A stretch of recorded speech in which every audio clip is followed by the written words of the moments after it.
Welcome to the Corporate Venturing Insider Series, where I interview top practitioners in the CVC world and learn with you the best practices and golden nuggets that they have accumulated over their career. In this episode, we will be learning from Archana, head of South and Southeast Asia for the Gates Foundation Strategic Investment Fund. Archana, could you take a few minutes to share your story and how you got to where you are today? Thanks for having me, Nicola. My career has been non-linear. I'm a bit of an accidental investor, never set out to be one. Started my career as a chartered accountant back in India in management consulting. Loved solving different problems for very different industries, everything from business transformation to internal audits to fraud investigation, which was really exciting. So loved that fast-paced world. Realized that I really cared about social impact. And so it was, in my mind, it felt like a very natural pivot to take all those business scrappy skills and come towards social impact. So that's what brought me towards the Gates Foundation 10 years ago now in 2013. Again, I've held a few different roles through the last decade: chief of staff, strategy, some policy advocacy. And since 2017, again, as a scrappy consulting project, I was helping the foundation figure out how do we invest more in South Asia and Africa. We already had very established investments in the US and Europe through our life sciences biotech work, but needed to understand the investing ecosystems in Asia and Africa and how we can play a unique role. Started off doing that, and that's when the team asked me to join them in London. So I've been in lovely London since 2017, built up our South Asia investments presence, and now that has also expanded into a focus in Africa as well. Very nice. So I can feel you're very mission driven, and we'll get to that. But you mentioned accounting, which of course investments, numbers matter. How much of that is helping you today or creating a bias towards number? Because when we talk about mission and numbers, there's an overlap which is quite important. I'm also an accidental accountant. I never ended to be one. I always wanted to be a lawyer. And actually, I now spend most of my time surrounded by corporate lawyers reading investment documents. But I think the muscle of understanding financial statements, understanding what good financial control looks like, what good audit committee processes look like, has been super helpful. That's been great. But at the heart of it, as the Gates Foundation Strategic Investment Fund is an impact first venture investment arm. And so financial return is not the primary purpose of our investment. That said, of course, we want companies and innovations we invest in to be sustainable and to live long beyond us and attract external commercial capital. So financial sustainability and success is super important. But when we make any investment, we kind of balance that with what's the key purpose we're investing in, and that is a specific impact we want to create. Either that's the lens that we bring into structuring any investment. And of course, it's a big lens because you look at billions of people, not millions. Yes, I think I went to Stanford for a year to business school, and folks always talk about the 0 to 1 innovation in Silicon Valley, which is true and which is great. I do think the 1 to 1 billion is very much something that innovators in Asia and Africa have mastered. That's not easy because if you look at the US, it's 300 million people, which is two states of India. Just two Mm. states of India are 300 million people. And so, yes, when you're thinking about innovation and scale, hitting a 1 million customer base is small. And as the Gates Foundation, of course, we're a $2.5 billion corporate venture fund. And so when we make investments, even at smaller check sizes, we do have big ambitions for the impact it can create. And so we do often think of a few millions and then tens of millions as the order of impact that we want to create. And so that's very much front and center, but balanced with being sustainable and being reasonable and understanding the innovation journey and ups and downs that it's going to have. And there will be ups and downs. I want to maybe ask you a question about, so there are many people in the audience who are in corporate VCs, and some of them are what they call very strategic first. So it's strategic mission. And on the financial, it's I think it's how you describe it, which is financial sustainability. Don't lose money. You're not there to make money, but don't lose money. Is that how you would compare with impact first and financial sustainability, or is there a twist? There is a twist. So I would say yes and no. In terms of being strategic, that's very much how we work. So just like classic corporate ventures have business teams. There are technical teams they work with. Similarly, at the Gates Foundation, we have multiple program teams. So we have, let's say, teams within healthcare, very specifically focused on infectious diseases, or teams focused on maternal neonatal child health, or teams focused on diagnostics. And so they are experts who've been in those fields for decades. That's very similar to corporate venture. I think on the financial element, all of our co-investments, all of my co-investments have been with commercial investors. So I Mm. will say we do as rigorous, if not more, sometimes much more rigorous financial diligence than I've seen other investors do, because not because of a certain profitability metric, but because we want to really figure out what are the risks and potential of this really sustaining to create impact. Only if it sustains can it create impact. And so that's the lens we're taking. So it's not so much a lens of don't lose money ever, because you cannot have success without failure. I think anyone who's been in venture capital and anyone who's investing early stage, 9 out of 10 things will likely fail. But if you're taking some of those risks, that is classic equity risk. And we have other tools in our kitty as well beyond straight up equity, because maybe without us, nobody else will take this risk. Maybe Mm. without us, nobody else will think about creating this product for low income people that we care about. And it's worth testing this out and testing if it sticks. So there are times it's not a lens of do not fail, but it's know when you're likely to fail and know what you're going to learn from that to improve the next one. I think there's a subtitle to what you're saying, which is you're also going to look at projects that would not get started unless you come in. And then once they start to do well, then you expect others to come in for investments. Very much. I think attracting external capital and external commercial capital is very much a rubric that we look for. So oftentimes we have come into companies where Series A investors, sometimes those companies have received grant funding from the foundation initially because they are very early stage, small ideas, pre-product market fit. And then once they've a bit graduated from that, we've come in as Series A investors. Yeah. And again, when we talked about billions of people, it has to be highly scalable. It cannot be just a small project that never scale. And if it does scale, then it comes with some financial value. So one thing you also said, which I really like, is you work with many teams inside the Gates Foundation. They bring expertise built over decades.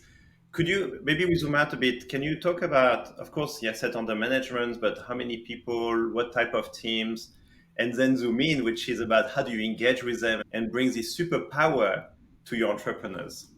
Yeah, great question. I think the foundation is, I don't know the exact number now, but I think upwards of 1,400, something like that.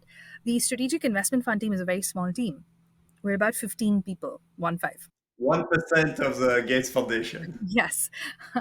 Yes. So, I think innovation pipeline for us is a bit inbound, and is what comes to us, what seeks us, and what we seek. It depends on different teams and what we're looking for. One hat is where we're very much a VC investor. We're out there much like any other VC, understanding what's happening in the innovation ecosystem, talking to other investors, talking to entrepreneurs all the time, understanding what they're building, where they're struggling, what they're trying to solve for.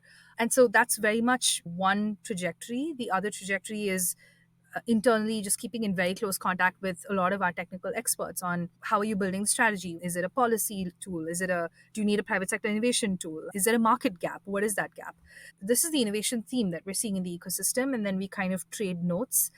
I think it's great to have such a tool set that you can provide to the entrepreneurs. Can you, because some entrepreneurs will watch this interview, and especially if they want to know more about what you're doing. So, how do you think about when to provide grant, when to make an investment in equity, when to help with debt, just so that they have a sense of how you're thinking? Yeah, great question, and we get this a lot. I think one lens with which to think about it is just the innovation spectrum. So Mm. if it's very early stage, almost R&D, like innovation in a lab with a product and service, that's typically when it's better for us to use grant funding, or seed. Grant is our version of seed funding in that case, because it's yet to be proved, there's not yet a product market fit. When it comes out of that, when it comes into, okay, there may be product market fit, or we're actually developing this product in biotech, or we're starting to commercialize this and we want to scale this to customers and have them access it in the market, that's when Typically around the Series A plus stages, that's when we'd come in with kind of an equity investment. That said, we're not a classic follow on investor. We are a mission focused charitable purpose investor. And like I said, we do have very specific charitable commitments that will come alongside every investment. And so that is something that we seek. And so we're not, I think every time we're investing, we do have that lens on what are the commitments that we're working with the company on that's different from what we've done before. Actually, let me ask you a question because then that's interesting. Most VCs, when it's a oversubscribed round, they fight for it. But in your case, if it's an oversubscribed round, your job is done. This is a successful project. You can allocate the money to someone else. Am I understanding right? That's exactly right. If we're investors in a company and the next round is oversubscribed, we're the happiest people in the room. So we feel we feel that's great. That's really our job is done, where the company is able to attract external capital. And of course, then our focus is on how do we make sure there's not mission drift? How do we make sure everyone's on the same page on this long-term strategy? Impact still remains core. That's where we're focused. Very nice. Now, I want to go back to your journey because here I think you were very humble. You didn't even mention you're on the board of companies. Do you mind sharing when you decide to be on the board or not, and what's the contribution you bring to the board? Yeah, I think the foundation is a little bit unique in that sense vis-a-vis a classic VC. Because of foundation philanthropy regulations, we don't take board director seats. So we take board observer seats. Now, of course, I want to ask a question because if I remember right, it's a $2.5 billion AUM. You mentioned it's a team of 15, which seems so lean compared to the size of the fund. And you mentioned check size of 5 to 50 million. That's a lot of work for a small team. So how do you manage? I will say some of my other colleagues actually do a heavier lift than I do. Our work in structured financing volume guarantees is really complex. It's super impactful, but also very complex. We have different folks focused on different thematic areas. I, of course, am the head of South Asia for the fund, and so look at South and Southeast Asia, all sectors within that. So health tech, fintech, agri tech, women's innovation within that. And so we also divide and conquer a little bit based on geographies or thematic areas that we're interested in. But yes, I think it's a lean team, a great team, and one that just believes in getting the work done. Wow. Okay. Maybe so. The first investment committee you have, who are they? What do they bring to the discussion? Yeah, great questions. Our investment committee has internal members. It has our CFO, our legal counsel, CFOs of different divisions in the foundation.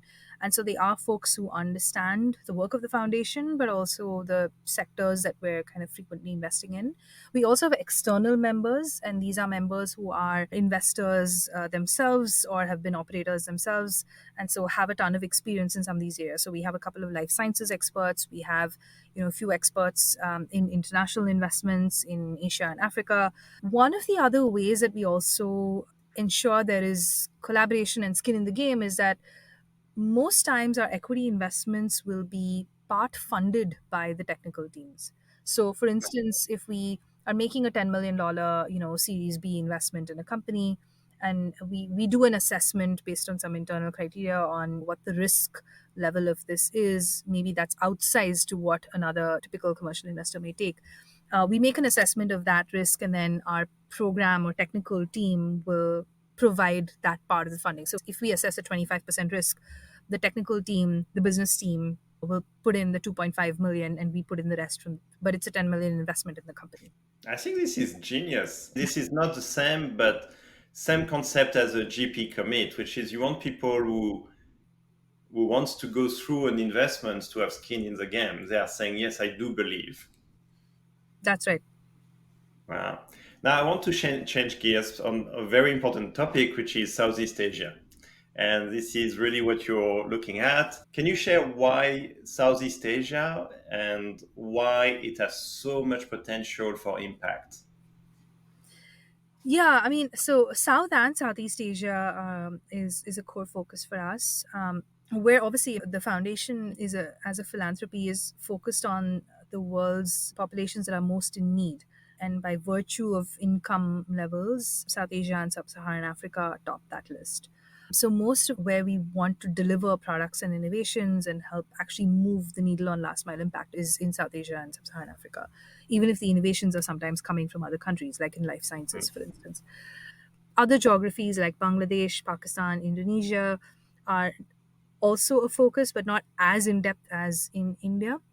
But we do have multiple kind of thematic focus areas in each of these geographies. Again, with Sri Lanka, Nepal in South Asia, there's some focus, but again, not as deeply embedded as we do in India. But again, thematic focus area. India, of course, is a shining example with amazing digital public infrastructure and amazing talent pools. I believe there are a lot of entrepreneurs coming from the country who've lived these problems that they're trying to solve for are really the gems in innovation. And you can see the amazing kind of ground up first principles innovation from India that's emerging. So I think at TDK Ventures we really believe in the potential for India and surrounding countries. We launched our TDK Ventures Innovation Hub in Bangalore, where we welcome any investors to come and work from our innovation hub. So you're welcome next time you're in Bangalore to come Thank and you. visit. And what's interesting, or what was a good learning for me, was in the past you had talent coming back to India, but now you have amazing talent staying in India, being entrepreneurs, building solutions. Now let's change gear, although there is a nice overlap, which is all this women's initiative. Can you share a bit more? Because I know you are very involved, but I think it's worth for the audience to know about all of them. Yeah, I think as a foundation, of course, we focus on women's health innovations. We also focus a lot on gender equity is one of the core divisions of the foundation. We have a focus on women's economic empowerment. Within that, there are really interesting kind of fintech innovations focused on women that are helping unlock access to credit for women, for instance. So we have a couple of investments there in India in that lens as well, where companies are using alternative data to create interesting credit scores for women who are outside the formal credit ecosystem. But really, by doing that, helping them to gain formal credit and helping other MFIs or other lenders be able to lend to these women for their income generation and for their nano businesses. We're also seeing more health innovations focus on tracking women users and women customers. Again, even with kind of large digital health platforms or e-pharmacy platforms, they don't intuitively track women customers. When we asked to say what percentage of your customer base is female, most companies have to go back and check. But now we've built that into our investment metrics as well. That's a formal reporting that we do in our investment committee. We've built gender equity metrics into our diligence and IC reporting process, and we track that formally as part of the commitments. I want to lead from innovations to technology. So can you share about what technology you are investing in? What are you excited about? Yeah, I think there's, of course, two big areas of buzz right now, especially in geographies like India, but I think even in broader Southeast Asia and Africa. One is space tech, and the other is AI. Of course, there's a climate underpinning to these.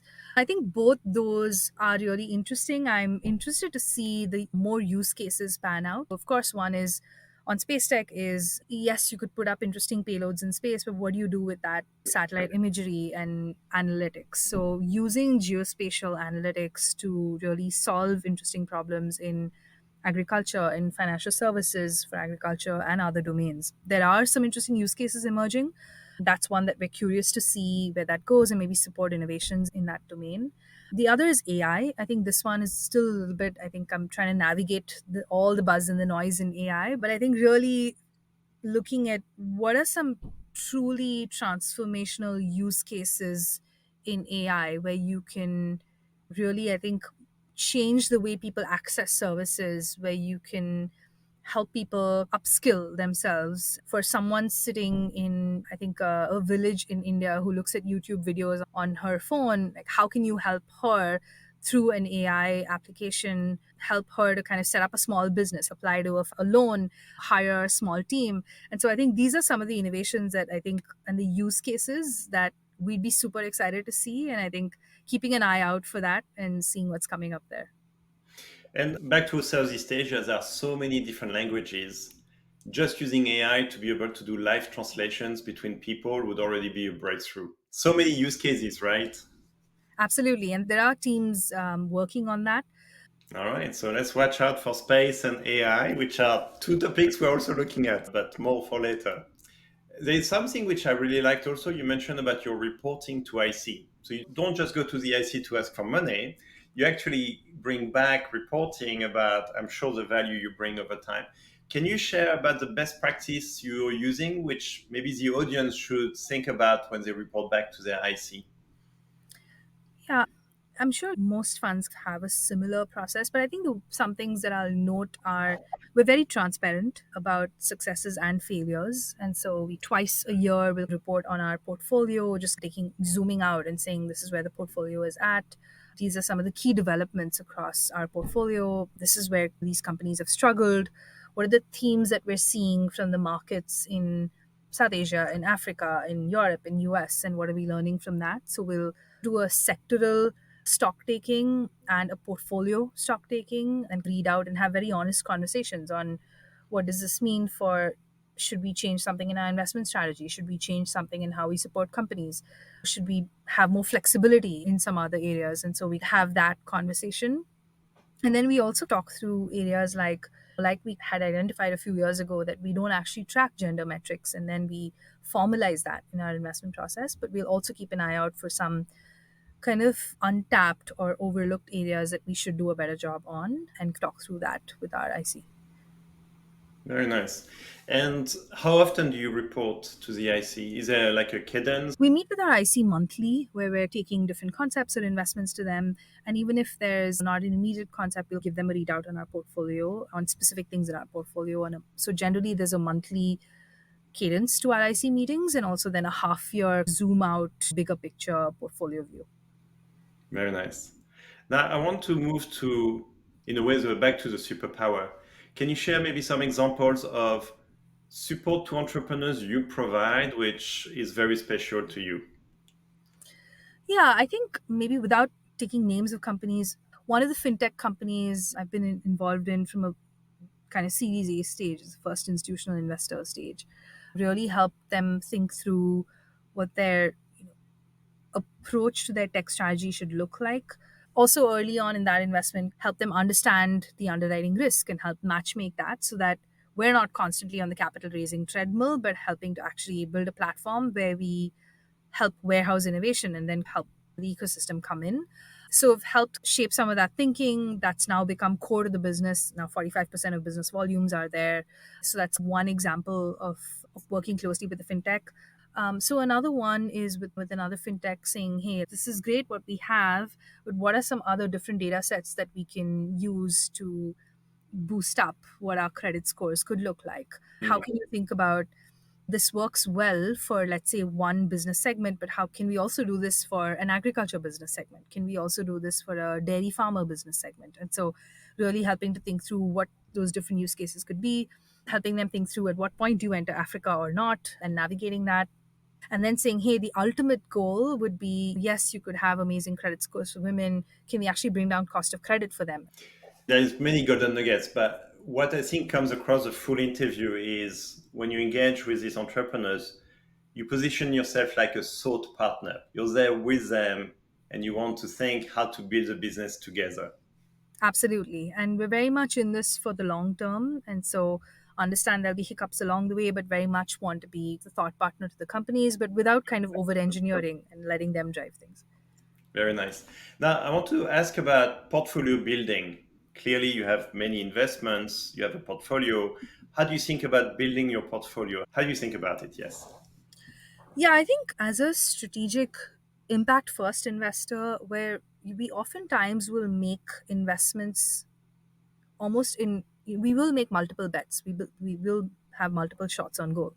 So sometimes our investees may be competitors. From where we sit, that's completely okay because we are trying to move impact in the ecosystem forward. And so we will bet on technologies or innovations that are taking a slightly different approach or a different business model lens, but getting to the same problem statement.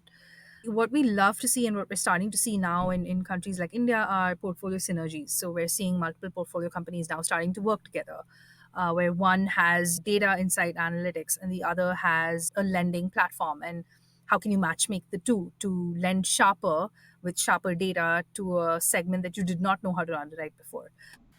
Oh, very nice. Now, I want to ask you about what are you excited about the future? Because clearly the world can be looked as very dim, but your foundation is doing amazing work to make the world better. What are you excited about the future? Yeah, I'm excited about, I think, a few different things. So, less with specific sectors. Even there, I think I'm excited to do more in the health tech innovation domain. We've, in South Asia, made some investments, but I think there's more that we can help move the needle on. And there is really interesting innovation, and it's a hard space. So, would love to do more there. Women's innovation, I'm super passionate about. Just again, women's innovation is not a specific sector, it's how you do any other innovation, and just bringing in that lens to anything in agri-tech, fintech, health tech. I think that's really super exciting to me, and more consciously, it's just I'm more intuitively just taking that lens in every investment that we make, and those conversations are really interesting. Tech for impact generally is close to my heart, but AI for impact, I think, will be a really interesting domain. Again, a lot of investments in AI, but is it truly AI for impact and for impact at the last mile for those who most need it? I think is a lens that we bring in and where I know I can add a lot more value. So that's one I'm really excited about. And really building scalable for the billion homegrown innovation from Mm. these countries for these countries in South Asia and Southeast Asia is really what I'm excited about. Well, Archana, it was an amazing interview. I think you shared a lot about, of course, the Gates Foundation, the fund, but also your own journey and many golden nuggets along the way. So thank you so much. Thank you. You've been a great host. It was great talking to you.